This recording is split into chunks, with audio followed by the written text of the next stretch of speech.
सोचो, अगर एक दिन अचानक तुम ऐसी जगह फंस जाओ जहां चारों तरफ बस समुंदर हो, ना कोई रास्ता, ना कोई आवाज, ना कोई इंसान, और उस जगह के बारे में दुनिया में सिर्फ एक ही बात कही जाती हो, यहां जाने वाला इंसान वापसी की उम्मीद छोड़कर जाता है। यह कहानी किसी अफवाह की नहीं है। यह कहानी एक असली जगह की है, एक ऐसे आइलैंड की जिसे आज भी इटली की सरकार लोगों से छुपा कर रखती है। इस जगह का नाम है पवेग्लिया आइलैंड। इटली के वेनिस शहर के पास एक छोटा सा टापू है। नक्शे में तो दिखता है, लेकिन वहां जाना मना है। ना टूरिस्ट, ना लोकल, ना रिसर्चर। सरकारी कागजों में इसे लिखा गया है, restricted area, no human access allowed. Local लोग कहते हैं यह आइलैंड जिंदा नहीं है, यहां मिट्टी तक मौत से बनी है। कहा जाता है कि इस टापू की जमीन में इंसानी राख मिली हुई है, हजारों लाशों की। लेकिन यह कहानी किसी इतिहास की नहीं, यह कहानी एक आम इंसान की है। उसका नाम था मैथ्यू। मैथ्यू कोई बहादुर हीरो नहीं था, वो बस एक लड़का था जो जिंदगी में कुछ करना चाहता था। वेनिस के पास एक छोटे से इलाके में रहता था। पुराना घर, सीमित पैसे और बहुत सारी जिम्मेदारियां।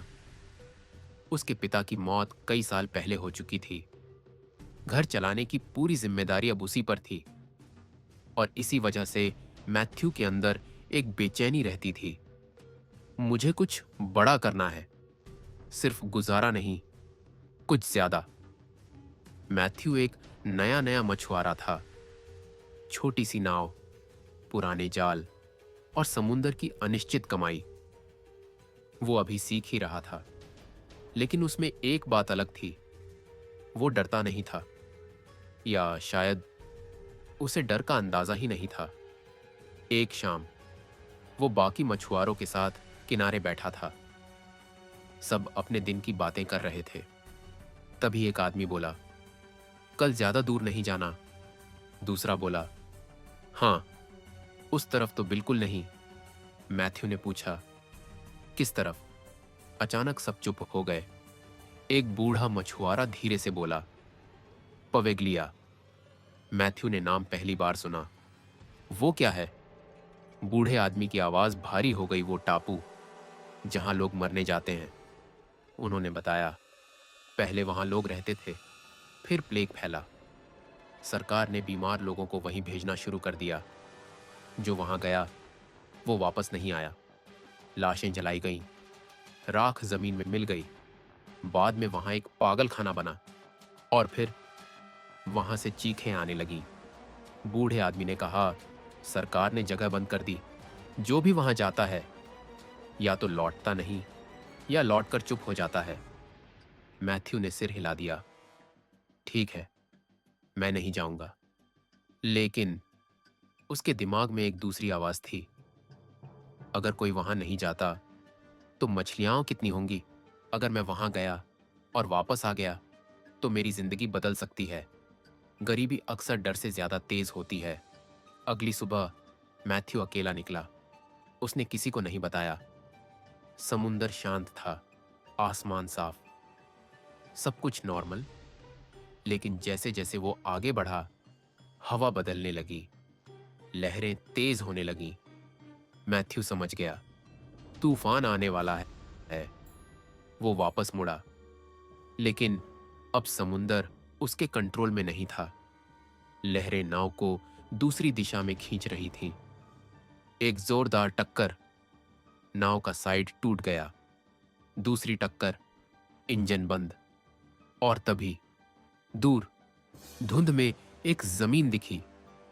पवेग्लिया। मैथ्यू ने नाव मोड़ने की कोशिश की, लेकिन समुंदर उसे वहीं ले जा रहा था। एक आखिरी लहर आई और सब खत्म। मैथ्यू की आंखें खुली तो सिर भारी था, मुंह में नमक का स्वाद। वो रेत पर पड़ा था। पीछे टूटी हुई नाव, आगे अंतहीन समुंदर, चारों तरफ सन्नाटा। इतना सन्नाटा कि अपने दिल की आवाज सुनाई दे रही थी। और तभी घंटी की आवाज, जो वहां होनी ही नहीं चाहिए थी। मैथ्यू उठ खड़ा हुआ। उसने चारों तरफ देखा। कोई चर्च नहीं, कोई इंसान नहीं। फिर भी घंटी बज रही थी, जैसे कोई उसे बुला रहा हो। और यहीं से उसकी असली कहानी शुरू होती है। घंटी की आवाज अब साफ थी, इतनी साफ कि ऐसा लग रहा था जैसे वो आवाज मैथ्यू के दिमाग के अंदर सीधे बज रही हो। हर बार दिल जोर से धड़क जाता।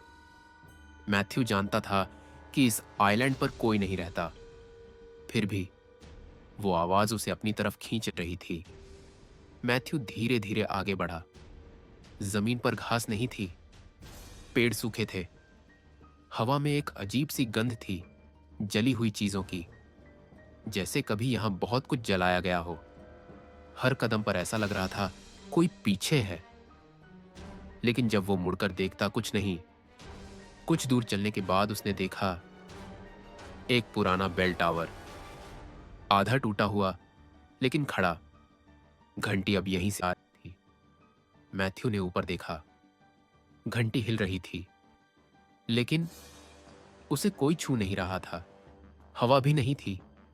फिर अचानक घंटी बंद हो गई। सन्नाटा, इतना गहरा कि कान दर्द करने लगे। तभी पीछे से एक शांत आवाज आई, आप ठीक नहीं लग रहे। मैथ्यू चौंक गया। वो तेजी से पलटा। उसके सामने एक बुजुर्ग आदमी खड़ा था।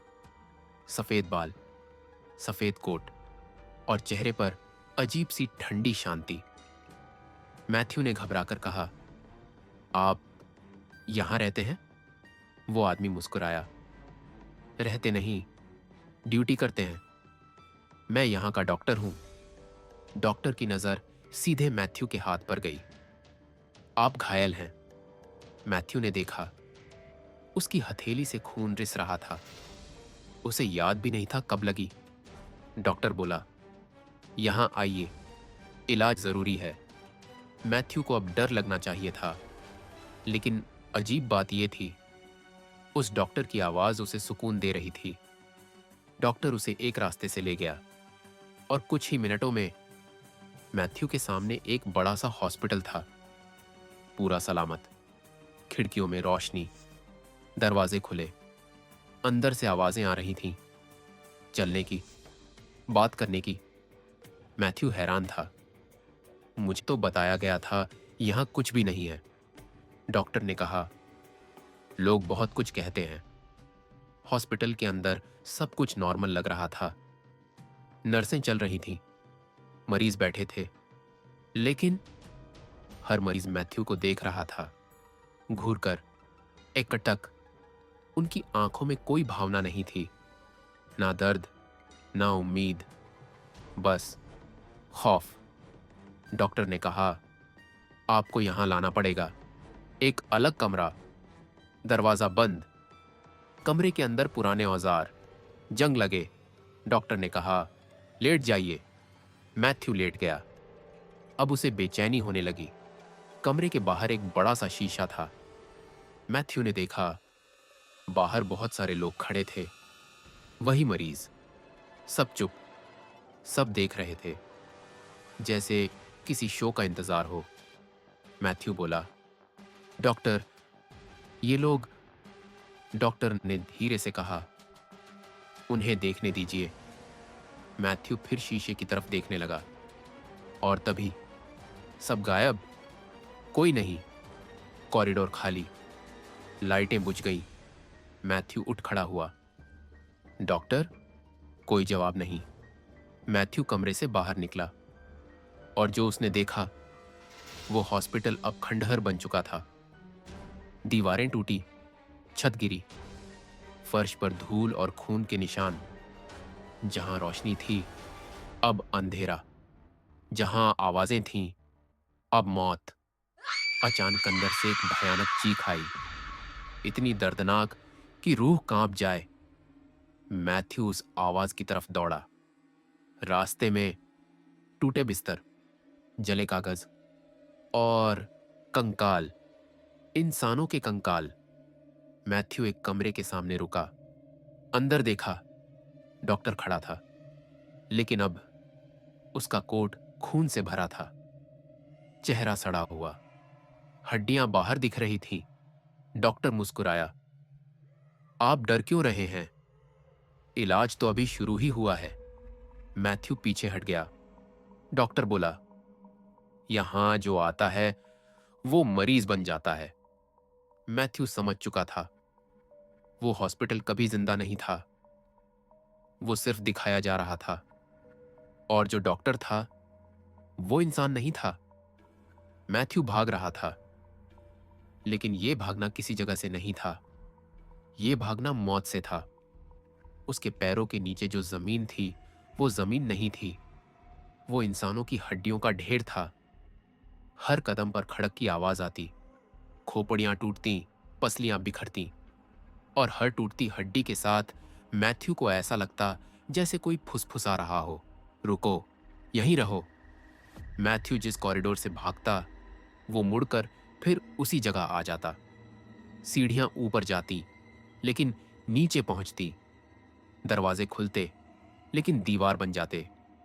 ये हॉस्पिटल एक जगह नहीं था, ये जाल था, और इस जाल का मालिक वो डॉक्टर। भागते भागते मैथ्यू एक टूटे बोर्ड से टकराया। बोर्ड पर मोटी धूल जमी थी।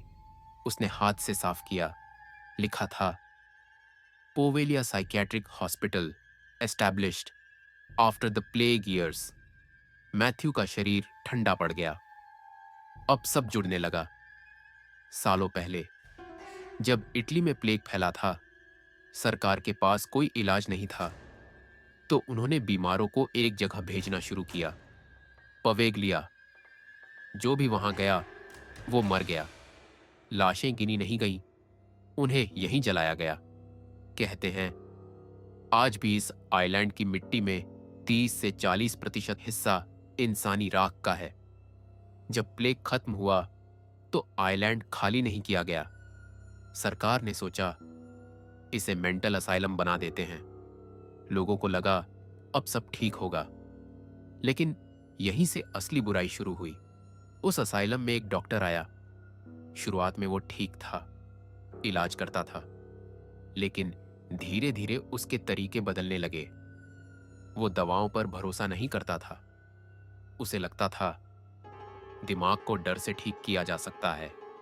उसने मरीजों पर एक्सपेरिमेंट शुरू कर दिए, बिना बेहोशी, बिना दवा, जिंदा इंसानों पर। रात में पूरा हॉस्पिटल चीखों से भर जाता। मरीज मरते गए एक एक करके, और उनकी आत्माएं यहीं फंसती गई। डॉक्टर को लगता था वो जीत रहा है, लेकिन असल में वो अकेला होता जा रहा था। कुछ समय बाद डॉक्टर को आवाजें सुनाई देने लगीं। उसे हर कोने में मरीज दिखने लगे। रात में घंटी बजती, वो भागता, लेकिन आवाज कभी बंद नहीं होती। डॉक्टर खुद पागल हो गया। एक रात वो बेल टावर पर चढ़ा। नीचे अंधेरा था। उसने आखिरी बार पीछे देखा। उसे सारे मरीज दिखे, बिना आंखों के, बिना चेहरे के, और उसने छलांग लगा दी। डॉक्टर मरा, लेकिन उसकी आत्मा यहीं रह गई। अब वो इलाज नहीं करता, शिकार करता है। जो भी इस आइलैंड पर आता है वो उसे दिखता है, वो उसे बुलाता है, घंटी से। मैथ्यू हॉस्पिटल से बाहर भागा। अंधेरा, सन्नाटा। वो उसी जगह पहुंचा जहां उसकी नाव टूटी थी। उम्मीद खत्म हो रही थी। तभी दूर समुंदर में एक नाव दिखी। मैथ्यू चिल्लाया। नाव रुकी। कुछ लोग उतरे। उन्होंने उसे देखा। तुम जिंदा कैसे हो? मैथ्यू कुछ बोल नहीं पाया। उसे नाव में बैठाया गया। नाव चल पड़ी। मैथ्यू ने पीछे देखा। पवेगलिया धुंध में खो रहा था, लेकिन घंटी बज रही थी, जबकि बेल टावर पर अब कोई घंटी थी ही नहीं। नाव में बैठे एक आदमी ने कहा, यह आइलैंड लोगों को छोड़ता नहीं है। जो बचते हैं वो भी पूरी तरह नहीं बचते। आज भी पवेगलिया आइलैंड बैन है। सरकार इसे खोलती नहीं, क्योंकि कहते हैं वहां आज भी एक डॉक्टर है जो इलाज के बहाने इंसानों को बुलाता है। और अगर कभी आपने भी घंटी की आवाज सुनी, तो समझ लेना इलाज शुरू हो चुका है। हम फिर मिलेंगे एक और रहस्यमयी कहानी के साथ। आपको ये वीडियो पसंद आया हो तो लाइक और सब्सक्राइब करना मत भूलिए।